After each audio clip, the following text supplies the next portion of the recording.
Hello everyone, welcome to my channel. आज हम research topic में एक टॉपिक है सैम्पलिंग, उसको पढ़ने जा रहे हैं। सैम्पलिंग आप तो आमतौर पर सबने देखा होगा सैम्पलिंग किसे कहते हैं, बट हमने देखा कि सैम्पलिंग में, रिसर्च में सैम्पलिंग अपनी एक महत्वपूर्ण भूमिका निभाता है। सैम्पलिंग देखा जाए तो अनुसंधान में निर्देशन पद्धति को अत्यधिक महत्व दिया जाता है, यानी सैम्पलिंग को अत्यधिक इम्पोर्टेंट माना जाता है। सैम्पलिंग के द्वारा किसी भी समाज समूह का अध्ययन करने के लिए हम कुछ इकाइयों का चयन करते हैं, यानी जैसे कि हम पूरे समाज का एक जनगणना होती है, सेंसस होता है, उस आधार पर हम जनगणना देखें तो हम सारी जनगणना में हमें बहुत अधिक समय लगता है, बहुत अधिक पैसा खर्च होता है, लगभग उसके लिए 4-5 साल लग जाते हैं। लेकिन अगर किसी चीज़ को अनुसंधान करना है हमको, तो हम पूरे समाज का नहीं कर सकते, लेकिन हमें कुछ पूरे समाज का नहीं कर सकते, उसमें कुछ हमको डाटा निकालने के लिए कुछ व्यक्तियों का चयन करना होगा, उसके थ्रू ही हम डाटा निकाल सकते हैं। उसको बोलते हैं सैम्पलिंग, यानी हम समग्र का अध्ययन न करके हुए कुछ इकाइयों का अध्ययन करते हैं, इकाइयों को चयन करके उसका अध्ययन करते हैं, उसको बोलते हैं निर्देशन। जैसे कि समूह का अध्ययन करने के लिए हम कुछ इकाइयों का चयन करते हैं, फिर जैसे समाज के सभी गुणों का वो रिप्रेजेंट करे, जो सभी समूह गुणों का प्रतिनिधित्व करे, उसको बोलता है निर्देशन। सामाजिक अनुसंधान में मुख्य रूप से 2 विधियों का प्रयोग किया जाता है अनुसंधान में, एक सेंसस यानी जनगणना, दूसरा है निर्देशन पद्धति। जनगणना पूरे समाज का किया जाएगा,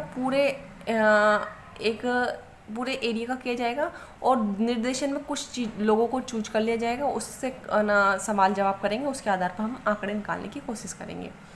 प्रत्येक इकाई से संपर्क नहीं किया जा सकता, जैसे कि इतनी बड़ी सोसाइटी, हम प्रत्येक से जाकर सवाल तो पूछ नहीं सकते, जिसमें उलझनों की संभावना ज़्यादा होगी, इसलिए हम कुछ इकाइयों को चूज कर लेते हैं, कुछ चुनी हुई इकाइयों से निर्देशन करते हैं। ये पूरे समूह या समूह के लक्षणों का प्रतिनिधित्व करें। इससे प्राप्त निष्कर्ष सही भी होते हैं, इसलिए सही भी हो सकता है, गलत भी हो सकता है, पर निर्देशन में अलग अलग पद्धतियों का उपयोग किया जाता है। निर्देशन के अंदर सभी गुणों का प्रतिनिधित्व होना आवश्यक है, तो अनेक विद्वानों ने इसकी अलग अलग परिभाषाएं दी हैं।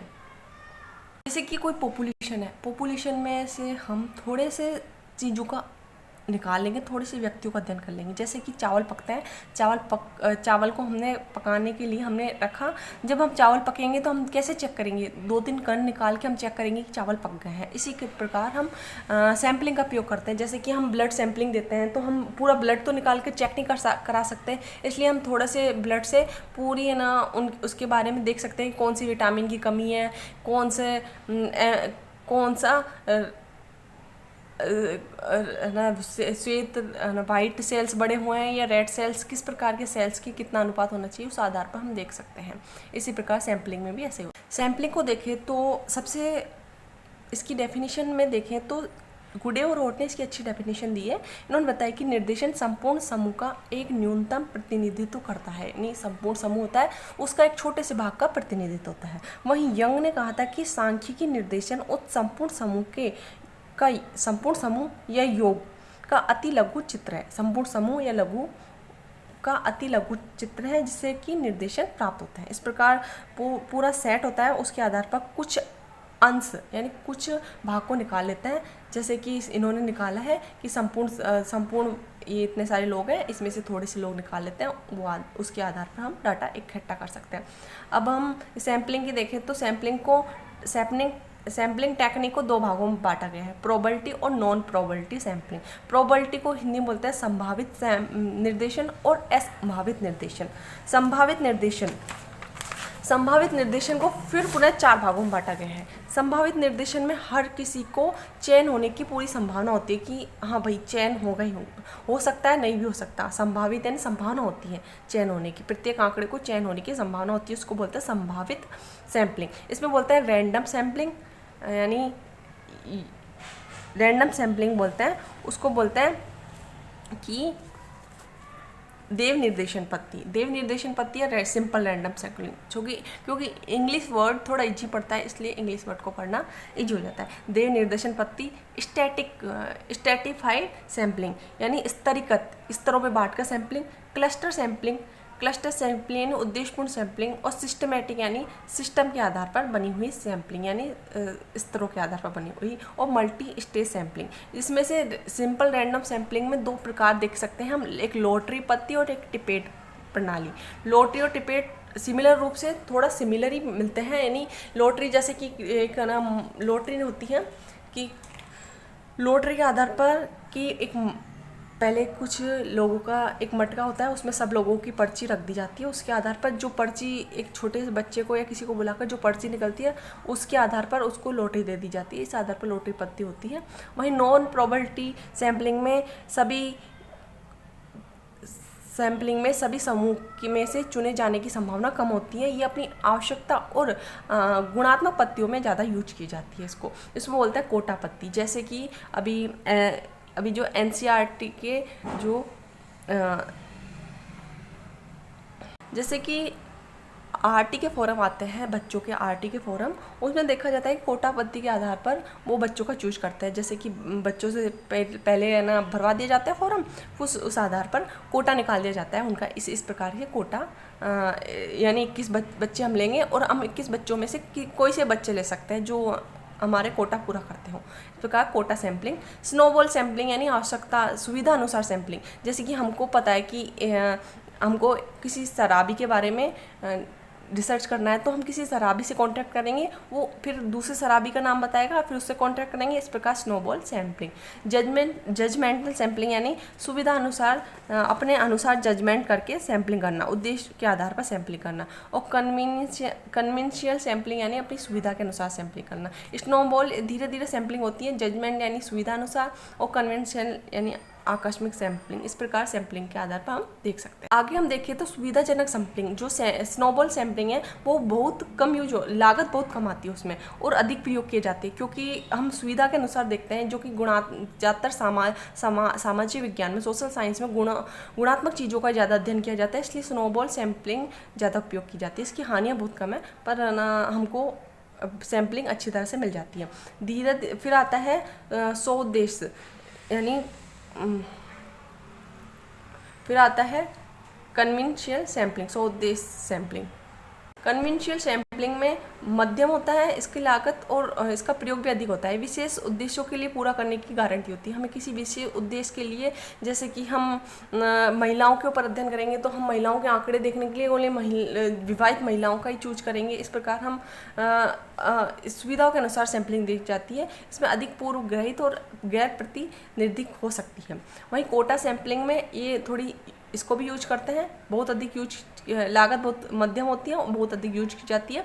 इसमें समग्र की कोई सूची या निर्देशन ढांचे नहीं होता, कुछ स्तरीकरण स्ट्रैटिफिकेशन किया जाता है और कम समय में पूर्ण हो जाती है। इसमें प्रतिनिधित्व नहीं होता, सबका प्रतिनिधित्व नहीं हो सकता। इसमें पक्षपाती और साक्षात्कार वो करता होता है, इसमें पक्षपात की संभावना ज़्यादा हो जाती है और अधिक त्रुटिपूर्ण भी हो सकती है। वहीं स्नोबॉल सैम्पलिंग यानी सने सने बढ़ने वाले सैम्पलिंग में देखें तो निम्न इसमें बहुत कम लागत होती है और विशेष स्थितियों में इसका प्रयोग कर सकते हैं। जैसे कि हमें एड्स के रोगियों का प्रयोग करना है, तो हमें ढूंढ तो नहीं सकते, पर हम किसी डॉक्टर से जाके एड्स के रोगी का पता लगा के उसके बारे में पूछ सकते हैं कि उसको समाज में किस प्रकार की ना प्रॉब्लम फेस करनी पड़ी। इस प्रकार स्नोबॉल सैम्पलिंग उसमें यूज की जाती है। और अज्ञात समग्र का जानने के लिए, जो हमें छुपी हुई जानकारी जानने के लिए भी स्नोबॉल सैम्पलिंग बहुत अधिक यूजफुल होती है। इसमें अत्यधिक पूर्व ग्रसित हो सकता है, क्योंकि हम 2-3 लोग ही मिलते हैं ऐसे जो हमें बता सकें, इसलिए बहुत थोड़ा इसमें नेगेटिव पॉइंट भी ज़्यादा है। स्वैच्छिक उत्तरदाता स्वयं जानकारी देने वाला, यानी जो उत्तरदाता स्वयं जानकारी दे दे, इसमें लागत बहुत कम होती है और बहुत कम प्रयोग किया जाता है। ये हो गई नॉन प्रोबेबिलिटी सैम्पलिंग। अब पढ़ते हैं प्रोबेबिलिटी सैम्पलिंग में रैंडम सैम्पलिंग आती है, जिसमें 2 प्रकार की पद्धति है, लॉटरी और टिपेट। लॉटरी जैसे लॉटरी निकलती है और टिपेट में रैंडमली कुछ अंक ले लिए जाते हैं। ये ना इसके लाभ तो ये है कि ये समग्र का ज्ञान आवश्यक नहीं होता, इसमें त्रुटि निम्न होती हैं और आसानी से विश्लेषण किया जाता है। लेकिन इसकी हानियां हैं कि इसमें प्रतिदर्श ढांचे की आवश्यकता होती है और अनुसंधान का समग्र ज्ञान का प्रयोग नहीं हो सकता। और अगर हमने रैंडमली किसी ऐसी चीज़ को उठा लिया है जो हमारे काम की नहीं है, फिर हम उससे सैम्पलिंग करने से कोई फ़ायदा नहीं होगा, इस प्रकार देखा जाता है। और सिस्टमेटिक व्यवस्थित एक मनमाने आराम बिंदु को चयन करने के बाद मध्य में वैज्ञानिक अंतराल के बाद चुने जाते हैं कि हमने पहले तो एक को चूज कर लिया, फिर 2 3 को छोड़कर फिर 4 को, फिर 5 6 को छोड़कर 6 को, 7 को, इस प्रकार हम एक व्यवस्थित क्रम में चूज करते हैं। इसमें मध्यम प्रयोग किया जाता है। इसका प्रयोग ये है कि ये परीक्षण सरल से हो जाता है, हमें अच्छी तरह से इसका परीक्षण सरल से हो जाता है। आंकड़ों को निकालने की त्रुटियां अपेक्षित महत्वहीन होती है। और इसमें ये कि इसमें भी वही प्रॉब्लम है कि अगर गलती से कहीं ऐसा इंसान हमें मिल गया जिसको हम ज़्यादा यूजफुल नहीं मानते, जो हमारे काम का नहीं है, सैम्पलिंग में वो आ गया, तो हमारी इस सैम्पलिंग गलत साबित हो सकती है। आगे देखें तो सिस्टमैटिक सैम्पलिंग। सिस्टमैटिक में विभिन्न स्तरों में बांटा जाता है। प्रत्येक स्तर में से कुछ रैंडमली चूज कर लिया जाता है। यानी पहले जैसे कि हमें बच्चों के ऊपर अध्ययन करना है तो हम 5 से 10 साल के बच्चों को एक समूह बांटेंगे, 10 से 15 साल के, फिर 15 से 20 साल के, इस प्रकार 3 समूह में बांट कर हम रैंडमली किसी को चूज कर लेंगे। इस प्रकार स्तरों में बांटकर उसमें से चूज कर लिया जाता है। ये आनुपातिक और गैर आनुपातिक भी हो सकती है। हम अनुपात के आधार पर देख सकते हैं कि कितने बच्चे हैं, कितनों को लेना है। इस प्रकार आनुपातिक और गैर आनुपातिक 2 भागों में बांटा गया है। इसमें मध्यम प्रयोग किया जाता है। इसमें प्रतिनिधित्व मान निकाला जा सकता है, तुलना की संभावना होती है। और ये भी एक तरह से इसके भी बड़े आकार में प्रतिदन संभव नहीं हो पाता और इसका अधिक प्रयास की आवश्यकता होती है और पूर्ण जानकारी भी नहीं हो सकती। इसमें समूह क्लस्टर सैम्पलिंग समूह इसमें होता है, समग्र समूह में विभक्त किया जाता है और फिर रैंडमली चुनी जाती है। ये बार बार प्रयोग किया जा सकता है। इसमें बड़े समूह का अध्ययन में लागू करना आसान होता है। उत्तरदाता स्थापित किया जा सकता है, लचीला होता है। इस प्रकार ये प्रतिनिधित्व की कमी होती है। प्रत्येक बराबर इसमें हानियाँ देखें तो इसमें प्रतिनिधित्व की कमी होती है। प्रत्येक समूह का बराबर आकार नहीं मिल पाता और त्रुटियाँ अधिक हो सकती हैं। उसके बाद एक बहुचरणीय प्रतिदर्श होता है। 2 या ज़्यादा चरणों का चयन होता है किंतु केवल अंतिम का अध्ययन किया जाता है। उसके बाद बहुपक्षीय, जहाँ बहुचरणीय में केवल अंतिम का हो ही अध्ययन, जिसमें प्रत्येक प्रतिदर्श का अध्ययन किया जा सकता है। इस प्रकार 2-3 सैम्पलिंग हो है कि बहुत चरणों में आधार पर हम सैम्पलिंग इकट्ठा कर सकते हैं। इसका बहुत कम यूज किया जा सकता है। लेकिन आगे हम देखें तो सैम्पलिंग में हमें क्या मिलता है। सैम्पलिंग से हमें प्रतिनिधित्व इकाई का अध्ययन करने में आसान हो जाता है और विस्तृत क्षेत्र का अध्ययन हम नहीं कर सकते। इसलिए इस प्रकार की सैम्पलिंग ज़्यादा उपयोगी हो जाती है। इसमें समय बचता है और धन की बचत होती है। ये इसके गुण देखे गए हैं कि इसमें समय की बचत होती है, धन की बचत होती है और परिश्रम की भी बचत होती है और अधिक गहन अध्ययन किया जा सकता है। जैसे कि हमें एड्स के रोगियों को बारे में पता चल जाए तो हम एड्स के रोगियों से जाके ही पूछ लेंगे ना कि उनको क्या प्रॉब्लम है। इस प्रकार निष्कर्ष में परिशुद्धता पाई जा सकती है और प्रशासनिक सुविधा अधिक होती है और पैसे की बचत होती है। इसकी हानियाँ देखें तो इसमें इंटरेस्ट कम हो जाता है और प्रतिनिधित्व का सही चयन हो, इसकी संभावना कैसे पता चलेगी हम कि जो हमने चूज किया है वो हमें सही जानकारी दे और विशेष ज्ञान की आवश्यकता होती है। पक्षपात की संभावना ज़्यादा बढ़ जाती है। आजकल के जैसे देखा होगा पॉडकास्ट, ये भी एक तरह से सैम्पलिंग का ही रूप है कि हम एक सैम्पलिंग को किसी इंसान को पर्टिकुलर उठाकर और उसके आधार पर जाँच कर सकते हैं।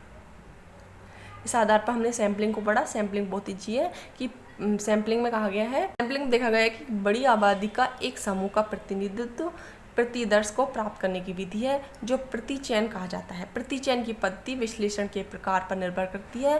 प्रतिनिधित्व प्रतिचयन की इकाइयों की कुल संख्या के प्रतिदर्श के समग्र कहा जाता है। प्रतिदर्श पूरी आबादी का प्रतिनिधित्व करता है, यानी जो सैम्पलिंग होती है वो पूरी पॉपुलेशन को रिप्रेजेंट करे। इस प्रकार की हमें सैम्पलिंग देखने की आवश्यकता है। इस प्रकार आधार पर हमने पढ़ा। Thank you very much. इस प्रकार हमारी सैम्पलिंग पूरी। आगे हम नेक्स्ट टॉपिक में कुछ नया ट्राई करेंगे।